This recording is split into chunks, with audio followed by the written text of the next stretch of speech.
So let's read this question. So this question says, a 2 centimeter cubical block of mass 2 kg is lying on the ground.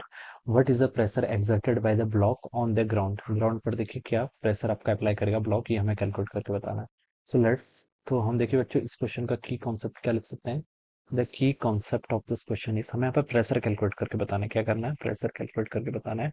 And we know that pressure, pressure देखिए किसके equal होता है. Pressure is defined as the force per unit area. Okay, pressure किसके equal होता है? Pressure is defined as the force per unit area, या फिर हम इसको बोल सकते हैं force divided by area. This is a formula for the pressure. ये क्या होता है? आपका प्रेशर का फॉर्मूला होता है. और क्वेश्चन बोलेगा कि एक 2 centimetre cubical block of mass 2 kg is lying on the ground. Ground पर लाई कर रहा है. What is the pressure exerted by the block on the ground. Alright, तो देखिए बच्चों यहाँ पर क्या लगेगा, जो आपका ब्लॉक है, right, this is the cubical block. ये आपका क्यूबिकल ब्लॉक है, ये आपका किसी ग्राउंड के ऊपर रखा गया. This is placed on the ground. Alright, इसका जो कि इस पर फोर्स कौन सा लगेगा? इसका mg फोर्स लगेगा. This is in the downward direction. ठीक है, ये देखिए ग्राउंड के ऊपर रखा गया. ये किस पर रखा है? ग्राउंड पर रखा हुआ है. ऑलराइट, तो हम बता सकते हैं mg फोर्स लगेगा इसमें कितना? डाउनवर्ड डायरेक्शन में. तो फोर्स यहाँ पर आपका सिर्फ एक mg फोर्स लगेगा डिवाइडेड बाय इसका एरिया. इस क्यूब का अपना क्या बताना है? एरिया इस साइड का. ठीक है, इस साइड का देखिए, ये mg बाई ए हम यहाँ से लिख सकते हैं. एरिया देखिए किसके इक्वल होगा? आपको साइड लेंथ गिवन कर रखी है कितनी? 2 सेंटीमीटर के इक्वल, जिसको मैं लिख सकता हूँ 2 इंटू 10⁻⁻2 मीटर के इक्वल.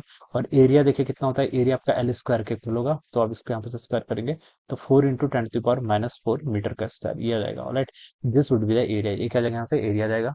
अब यहाँ से देखिए mg कितना होगा? यहाँ पर से मास आपका 2 kg के इक्वल है. जी की वैल्यू आप यहाँ से पुट कर सकते हैं 9.8 डिवाइडेड बाई 4 इंटू 10⁻⁻4 के इक्वल हो जाएगा ये टर्म. और इसको हम लिख सकते हैं 9.8 इंटू 2 19.6. ठीक है, फोर्स है तो उसकी यूनिट न्यूटन होगी, और नीचे वाले एरिया की यूनिट क्या होगी? मीटर स्क्वायर होगी. यूनिट में हम ऐसा लिख सकते हैं, रहेगा 4 इंटू 10⁻⁻4 के इक्वल. तो 19.6 डिवाइडेड बाय 4 करेंगे तो आपको 4.9 आ जाएगा. 10⁻⁻4 हो जाएगा तो +4 के इक्वल होगा, और ये हो जाएगा न्यूटन पर मीटर का square. This will be the pressure. ये क्या रहेगा आपका? This is the pressure exerted by the block on the ground. Alright, तो ये हम यहाँ पर से इसको ऐसे बता सकते हैं. तो देखिए ये कौन सा ऑप्शन से मैच कर रहा है? It is matching with the C option. So we can say that option C will be the right answer of this question. Okay, so I hope you all understood this concept. All the best and thank you so much.